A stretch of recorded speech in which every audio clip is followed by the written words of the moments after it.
बहुत सारे लोग हैं जो गुटखा खाते हैं, पान खाते हैं, उनको क्या करना चाहिए? क्या ये सब चीज़ ओरल हेल्थ को बहुत बहुत प्रभावित करता है? वो तो अभी तो देखिए, अभी यंगस्टर में तो ये बहुत चीज़ है, यंगस्टर में तो बहुत ज़्यादा है। जहाँ तक मैंने पढ़ा है कि दांत जो होते हैं वो 4 प्रकार के होते हैं, मोलर, प्रीमोलर, इंसीजर और कैनिन, है ना? तो इसमें कौन से दांत हैं जो सबसे ज़्यादा अगर कहें तो वो मजबूत होते हैं? सबसे ज़्यादा मोलर मजबूत होते हैं। अभी हमारे साथ डॉक्टर नूरजहाँ हैं जो डेंटिस्ट हैं। आज हम इनसे खास बातचीत करेंगे और इससे पहले भी हमने कई डॉक्टर का जो है आपको इंटरव्यू दिखाया है और ह्यूमन हेल्थ को लेकर जो है हमने बहुत सारी जानकारी आप लोगों तक पहुंचाया है। आज इनके क्लिनिक का जो है ओपनिंग हुआ है। इनका जो क्लिनिक है वो मधुबनी के सदर अस्पताल रोड में है, पचवट्टी चौक के पास है। और मैं आपको बता दूँ कि शाहनवाज ENT क्लिनिक और डॉक्टर शाहनवाज जो हैं, जो ENT के डॉक्टर हैं, वो इनके हस्बैंड हैं। तो आज हम इनसे खास बातचीत करेंगे और क्योंकि ये दंत चिकित्सक हैं तो दांत से रिलेटेड जो भी समस्या है और जो भी जानकारी है हम इनसे लेने की कोशिश करेंगे। सबसे पहले मैम आपका बहुत बहुत स्वागत है हमारे चैनल। Thank you. आज आपके क्लिनिक का ओपनिंग हुआ है, क्या कहना चाहेंगे हमारे चैनल के माध्यम से? देखिए, यहाँ पे ये नया डेंटल क्लिनिक खुला है, तो यहाँ पे जो फैसिलिटीज़ है वो अच्छी है। पोर्टेबल एक्सरे है, RVG लगा है, इंट्राओरल कैमरा है और जो भी नए टाइम का इंस्ट्रूमेंट है वो यूज़ किया गया है पेशेंट के कंफर्टेबल होने के लिए। पेशेंट को बार बार दूसरी जगह, जैसे एक्सरे के लिए बार बार दूसरी जगह जाना पड़ता है, वो दूसरी जगह नहीं जाने की ज़रूरत है। जल्दी ही सारी सुविधा आप उसको हाँ, यहीं पे ये एक क्लिनिक में ही सब कुछ उसको मिल जाएगा। जहाँ तक मैंने पढ़ा है कि दांत जो होते हैं वो 4 प्रकार के होते हैं, मोलर, प्रीमोलर, इंसीजर और कैनिन, है ना? तो इसमें कौन से दांत हैं जो सबसे ज़्यादा अगर कहें तो वो मजबूत होते हैं? सबसे ज़्यादा मोलर मजबूत होते हैं और चमेन चबाने का काम यही करता है। ठीक है, तो और इसमें ये भी है कि डेंटल केरीज जो है इसमें ही ज़्यादा भी लगता है, तो इसको तो सबसे ज़्यादा बताने की ज़रूरत है जी। तो कौन सा दांत है इस चारों में जो सबसे पहले खराब होता है? यही मोलर की संभावना ज़्यादा है, क्योंकि उससे चबाते हैं, पीछे का साइड होता है, ब्रश करने में भी प्रॉब्लम होती है, वहाँ तक हाथ पहुँच नहीं पाता, जल्दी में उतना ध्यान नहीं देते हैं। ब्रश करते हैं लोग, सोचते हैं आगे का दांत दिखेगा तो जल्दी जल्दी साफ़ कर लेते हैं, पीछे के दांत पे उतना ध्यान नहीं देते हैं, तो कीड़ा भी लगने का और ख़राब होने का भी जो चांस है वो उसमें ज़्यादा है, पीछे के दांतों में ज़्यादा है। जी। अच्छा, बताया जाता है कि कुछ गर्म खाने के बाद पानी नहीं पीना चाहिए, ठंडा नहीं खाना चाहिए, ये क्यों होता है आखिर ऐसा? ये सीरन की वजह से होता है, सीरन होने लगेगा अगर ऐसा करते हैं तो। अच्छा, अगर बार बार कंटिन्यू हम चाय पीने के बाद पानी पी लेते हैं तो क्या इससे फर्क पड़ेगा?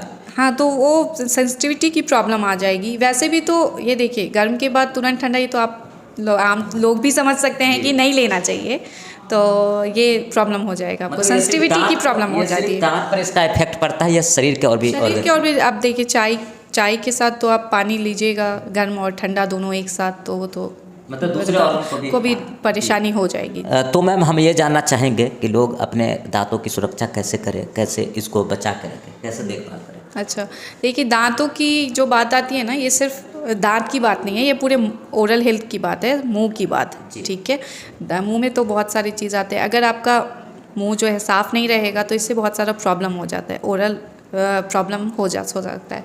लेकिन दांत की अगर सिर्फ बात कर रहे हैं तो आप देखिए, ब्रश आपको सही से करना है, सबसे बेसिक्स तो वही है, ब्रशिंग अच्छे से करनी होगी और ब्रश आपको हर कुछ दिनों पे ही बदलना होगा। ठीक है, आप को अगर कोई प्रॉब्लम नहीं भी है तो कुछ दिनों पे आप डेंटल क्लिनिक पे विज़िट कीजिए।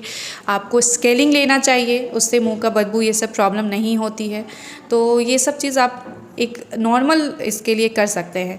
आप अगर ऐसा करते हैं तो आपको डेंटिस्ट के पास बहुत ज़्यादा जाने की ज़रूरत नहीं पड़ेगी, आपका ओरल हेल्थ अच्छा रहेगा। अच्छा, कुछ डिजीज़ जो हम जानना चाहेंगे जो स्पेशली दांत के लिए? डेंटल केरीज होता है, फिर हैलिटोसिस प्रॉब्लम होता है, पेरियोडोंटाइटिस होता है। बहुत सारे लोग हैं जो गुटखा खाते हैं, पान खाते हैं, उनको क्या करना चाहिए? क्या ये सब चीज़ ओरल हेल्थ को बहुत बहुत प्रभावित करता है? वो तो अभी तो देखिए, अभी यंगस्टर में तो ये बहुत चीज़ है, यंगस्टर में तो बहुत ज़्यादा है, तो इसको तो मैं कहूँगी बिल्कुल छोड़ देना चाहिए, वो बिल्कुल छोड़ देना चाहिए। बहुत चीज़ों को इफ़ेक्ट करता है, सिर्फ ओरल कैविटी को नहीं इफ़ेक्ट करता है, ये बहुत सारी चीज़ों को इफ़ेक्ट करता है। तो बेहतर यही होगा कि वो उसका हम आगे कुछ ऐसा प्रभाव पड़े इससे पहले हम छोड़ दें। वो ज़्यादा अच्छा है। तो मैम क्या कहना चाहेंगे आप खासकर मधुबनी के लोगों को, चूँकि आपकी जो क्लिनिक है आज मधुबनी में ओपनिंग हुई है यहाँ हाँ पे? ठीक है, वो मैं बोलना चाहूँगी कि एक बार आके देखिए, आपका एक्सपीरियंस कैसा होगा वो आपको पता चलेगा। आप लोगों से शेयर कीजिए ताकि आपको आप खुद आएंगे, आपको ज़्यादा अच्छे से पता चलेगा कि ये कहाँ है। मेरे बोलने से उतना नहीं आप कंफर्ट होंगे, तो आप एक बार आके देखिए। अभी हमारे साथ डॉक्टर शहनवाज कमाल हैं और इन्हीं का क्लिनिक है Shahnawaz ENT clinic. Doctor Shahnawaz जो है MBBS MS हैं और डॉक्टर नूरजहाँ जो है इनकी वाइफ हैं। आज इनके क्लिनिक का भी जो है मॉडिफिकेशन हुआ है और मैम के क्लिनिक की जो है ओपनिंग हुई है। क्या कहना चाहेंगे सर इस मौके पर? ये एक बहुत ही अच्छा मौका है कि जितना भी मिथिलांचल वाले लोगों के लिए ये दोनों चीज़ एक ही छत के एक ही अम्ब्रेला के नीचे दोनों चीज़ की फैसिलिटी इतना ज़्यादा है कि लोगों को बाहर जाने की बिल्कुल ज़रूरत नहीं है। चाहे वो ENT मेरा मतलब कान नाक एवं गला से रिलेटेड हो या तीत से रिलेटेड हो, दांत से कोई भी चीज़ का प्रॉब्लम हो, उसमें यहाँ पर हर एक फैसिलिटी दी हुई है। चाहे वो डेंटल हो चाहे ENT हो, इसमें हम लोग हर एक लेटेस्ट टेक्नोलॉजी का यूज़ कर रहे हैं।